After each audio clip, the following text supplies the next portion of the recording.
સુરતમાં ખાડીપુરના મુદ્દે યોજાનારી જન આંદોલનની રેલીને અંતિમ ક્ષણે મંજૂરી ન મળતા વિવાદ સર્જાયો છે।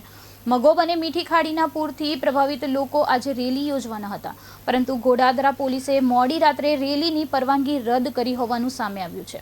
સ્થાનિકોનો આક્ષેપ છે કે અગાઉ મંજૂરી આપવામાં આવી હતી, પરંતુ રાત્રે 2 વાગ્યે તેમને પોલીસ સ્ટેશન બોલાવી મોબાઈલ જપ્ત કર્યા બાદ પરમિશન રદ કરવામાં આવી હતી।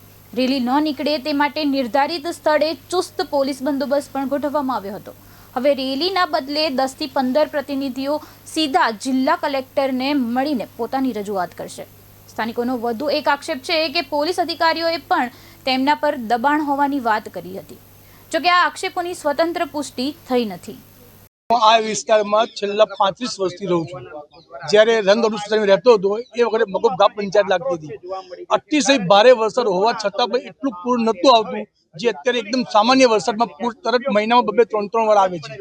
એનો મતલબ અમારી ખાડીમાં બીજા કોઈ પાણીના પ્રવેશ થયા છે અથવા આગળ રોકાણ થયું છે। અમારે સરકારને એક જ કહેવું છે, ગમે તે કરો, એ વિષય તમારો જે અમારો સરકારનો વિષય નથી, આમ પબ્લિક સિવિલનો વિષય નથી કે શું આનું થયું છે એ જોવાની તકેદારી જવાબદારી સરકારની છે।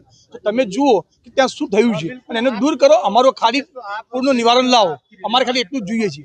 સરકાર સાથે અમારે બીજો કોઈ વિરોધ છે નહીં, ખાલી અમને જે તકલીફ પડી રહી છે એનું નિરાકરણ કરી આપો અમને। પણ કાલે રાતે ફોન આવ્યો ઘોડાદરા પોલીસ ચોકી, અમે મળવા ગયા એટલે એમાં ડીસીપી સાહેબને એવું કહેવું હતું કે તમે આ પરમિશન છે તમારે, અમારું થોડું અઠવાડિયું લાગે આનું પરમિશન તમને બીયુસી માટે આપતા માટે, તો આ તમારે સાથે એક સાથે 150-200 બાઇક લઈને જાઓ તો ટ્રાફિકનો સોલ્યુશન થાય, એટલે અમારે એનું આખું વસ્તુ જોવું પડે અને પછી જ તમને આપવી પડે। એટલે તમે આ વસ્તુ અત્યારે કેન્સલ રાખો રેલીનું। જો તમારે 10-15 જણા જઈને આપવું હોય આવેદનપત્ર તો તમે આપી શકો છો। એટલે પછી અમે આવેદનપત્ર 10 થી 15 જણા અત્યારે જઈ અને આપવાના છે અત્યારે। હવે એ તો હવે હું એ જ કહું કે આપણે જે તકલીફ છે એ પણ તમે રજૂ નથી કરી શકતા આપણે સરકાર સામે, એટલે આ તો બધું એકદમનું એ જ વસ્તુ છે સારું, એટલે અમને પણ બહુ ખોટું લાગ્યું છે આ વસ્તુમાં। ખાડી પૂર તો માટે બધા કંટાળી ગયેલા છે, આ એ જ છે છેલ્લા 22 વર્ષથી જે તકલીફ છે ખાડીપુરની, એ અમે કંટાળી ગયેલા, એટલા માટે અમે આંદોલન કર્યું છે કે ભાઈ સરકારને જગાડવા માટેનું।